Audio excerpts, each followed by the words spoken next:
La tercera edició del Festival de Curtmetratges l'Eliana Cinema va arrencar el passat 31 d'agost amb la primera part de la mostra, el concurs 72 hores, on els participants havien d'escriure, gravar i muntar un curtmetratge en tan sols un cap de setmana. Després, ja en setembre, arrencaven les projeccions i les diverses activitats. Una d'elles va estar un curset d'introducció al guió cinematogràfic que va impartir Pedro Uris i on van assistir més d'una desena de persones. Ja dissabte tocava vestir-se de gala per viure el lliurament dels premis. L'Auditori Municipal va estar el lloc escollit per atorgar la desitjada espiral daurada.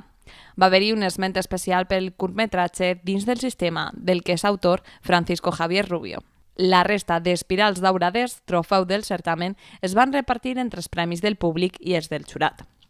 El millor curtmetratge de la secció general, segons el públic, va ser per a Celia Galán i la seva pel·lícula Per ayer, mentre que el premi de la secció 72 hores va ser per Adrián Igual, per Papirofatum. Precisament, Papirofatum va ser també el millor curt de la seva categoria, segons el jurat, per la qual cosa va obtindre 2 guardons.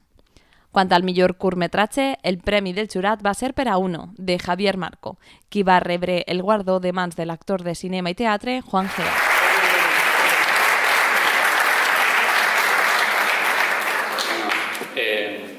Ahora voy a agradecer a mi primo que ha venido, que es el protagonista, que estábamos fuera de personal y le pedí un favor, y a mi madre que me acompañó para ayudarme con el rodaje y eso.